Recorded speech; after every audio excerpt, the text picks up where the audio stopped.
Hello students. Today we are here to discuss one of the topic of your statistics, that is arithmetic mean. Arithmetic mean it is a central tendency and it is just an average. It helps to calculate the average. Suppose we have 10 workers, all the workers are getting different wages, then we want to know that what is the average of the wages that they get. So for that we can use this arithmetic mean. It is represented by x bar, capital X bar. Now we know we have three types of series: individual series, discrete series and continuous series. In individual series, what we do, suppose we have 10 workers. What we will do, we will add the wages of all the 10 workers and divide it by number of workers. So x bar is equal to sum of observation upon number of observation. Observations are x, so summation x upon n. N means the number of workers. In this way we will get the mean of an individual series. We can also calculate the mean of an students of your class, say the marks secured, average marks secured in economics. Then we will add the marks of economics of all the students and we will divide the total by the total number of students. Then we have discrete series. Discrete series कैसी होती है? इतने marks वाले इतने बच्चे हैं. So like x and f, like we have 5 and 4, means marks secured by the students is 5 and those who have secured 5 marks, they are 4 students. We will multiply 5 by 20, likewise 3 to 6, and now we will add this one here. So this is sum of fx, f into x पहले multiply करेंगे, फिर दोनों को multiply करने के बाद जो आएगा वो आएगा समेशन fx, और समेशन fx को समेशन f से हम डिवाइड करेंगे. तो इस तरह से हमारा डिस्क्रीट सीरीज में निकल जाती है मीन.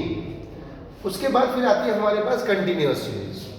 मान लिया हम कहते हैं कि 0 to 10, 10 to 20, 20 to 30 ऐसे करके. तो पहले हम क्या करेंगे, मिड वैल्यू निकालेंगे. मिड वैल्यू क्या करेंगे हम, L1 प्लस L2 अपॉन 2. तो 0 plus 10, 10 divided by 2, 5, 10 plus 2, 30 divided by 2, 15, then 25, and we have a value of here suppose 3, 4, 6. Now we will multiply this. 5 3 is 15, 15 4 is 60, likewise 6 5 30, 0 3, 60, 150. Now we will add here, as this can be said as x, but here as we have calculated mid, m means mid value. Mid value को हम m से denote करते हैं, इसलिए fm की value निकालेंगे और यहाँ टोटल निकालेंगे. तो फॉर्मूला हमारा क्या बन जाएगा, मीन जब निकालेंगे तो x bar is equal to summation fm upon summation f. इस तरह से हमारा कंटिन्यूअस सीरीज में मीन निकाला जा सकता है. इसके बाद बाकी आगे आती हैं सीरीज हैं. पहले उनको सीरीज को आप चेंज कर लीजिए, एक्सक्लूसिव सीरीज में बदल लीजिए. उसके बाद हम अगेन प्रोसेस सेम रहेगा, फार्मूला सेम रहेगा, बस हमें सीरीज जो चैप्टर नंबर 4 में हमने पढ़ी उसको आपको बदलना है. अब मीन में कुछ कमियां भी हैं, कुछ उसके मेरिट्स भी हैं, कुछ डीमेरिट्स भी हैं. मेरिट्स सिंपल है, आपने देखा वैल्यू ऐड की, डिवाइड किया, सिंपल प्रोसेस है, तो सिंप्लिसिटी है. सर्टेन है, हमें एक पर्टिकुलर फिक्स वैल्यू आएगी, ऐसा नहीं कि कुछ भी आ सकती है. जो हमारे पास डाटा है उसके बीच में से ही आएगी एक वैल्यू. हमारे पास सपोज 10 से लेकर 70 तक मार्क्स है बच्चों के, तो जो आंसर आएगा 10 से 70 के बीच में से ही आएगा, उससे बाहर नहीं आएगा. उसके बाद है स्टेबिलिटी, वो आंसर बार बार बदलेगा नहीं, एक बार जो आएगा वही आएगा. एक्यूरेसी, एक्यूरेट आंसर आता है.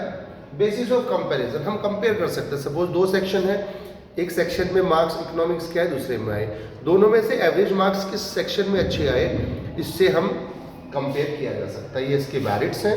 फिर डीमेरिट्स ये है कि अगर इसमें कोई एक्सट्रीम वैल्यू आ गई, मान लेते हैं कि एक लोकेलिटी में वर्कर्स हैं 10 वर्कर्स, उसमें से एक वर्कर्स की 1 लाख है इनकम, बाकी सबकी थाउजेंड्स में है। तो जब हम सब ऑफ ऑब्जर्वेशन करेंगे तो ऑब्जर्वेशन करने पर क्या होगा कि उसका टोटल जब डिवाइड करेंगे तो जो कम वाले हैं उनका एवरेज भी ज़्यादा दिखाई देगा। या कोई एक सबके मार्क्स सपोज 90 हैं, एक के मार्क्स 50 हैं, तो एवरेज डाउन हो जाएगा। तो एक एक्सट्रीम वैल्यू चाहे छोटी हो चाहे बड़ी, वो इम्पैक्ट करती है। कभी कभी लाफेबल कंक्लूजन आता है। सपोज हमने डिवाइड किए, नंबर ऑफ स्टूडेंट्स एवरेज निकालना है और वो आया 23.5, तो स्टूडेंट्स कैसे 23.5 हो सकते हैं? तो ये कभी कभी इस तरह का पॉइंट्स में, डेसिमल्स में लाफेबल कंक्लूजन आ जाता है। फिर है अनसूटेबिलिटी। कभी कभी ये एवरेज सूट नहीं करता, क्योंकि अगर कहीं पर बहुत ज़्यादा वेरिएशन है तो वहाँ वो सूट नहीं करेगा। और मिसलीडिंग कंक्लूजन, और इस तरह से कभी कभी वो हमें मिसलीडिंग कंक्लूजन दे सकता है। तो this is all about the chapter of arithmetic mean. In our next slide we will discuss more. Thank you very much.